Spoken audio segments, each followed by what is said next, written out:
controlling an enzyme called the RNA polymerase, which is the enzyme that carries out the reading of DNA or transcription, we're controlling whether or not the RNA polymerase can flow along the DNA.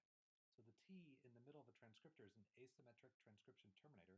It blocks the flow of RNA polymerase in one of two directions. So if we come in with a control signal and we flip the terminator, it's now backwards, the RNA polymerase can flow from left to right along the DNA. Flip the terminator back with another control signal, we block the flux or the current of transcription. So that's the transcriptor in a nutshell. How do you use transcriptors to make logic?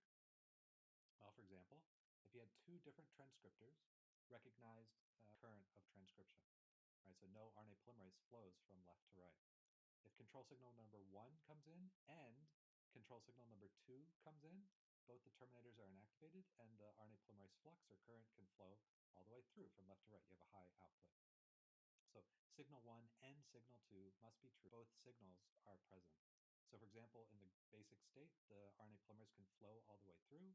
If either control signal 1 or control signal 2 are activated, one or both of the terminators will flip and zero out transcription, so you get no output. Here's a different type of gate, exclusive or an XOR gate. This type of gate, the output is high only if the inputs are different. And this is where the transcriptor is actually, architecturally speaking, better than a transistor. We're going to be able to implement an XOR gate without having to stack gates in a series of layers. So for example, in this configuration, the terminator is only one terminator here. It's in a configuration that blocks transcription. So if no control signals are present, the output's low. If the first control signal activates, the terminator flips and the polymerase can pass through. But now if the second control signal comes in, the whole darn thing flips again, and that again blocks transcription. So you get exclusive OR.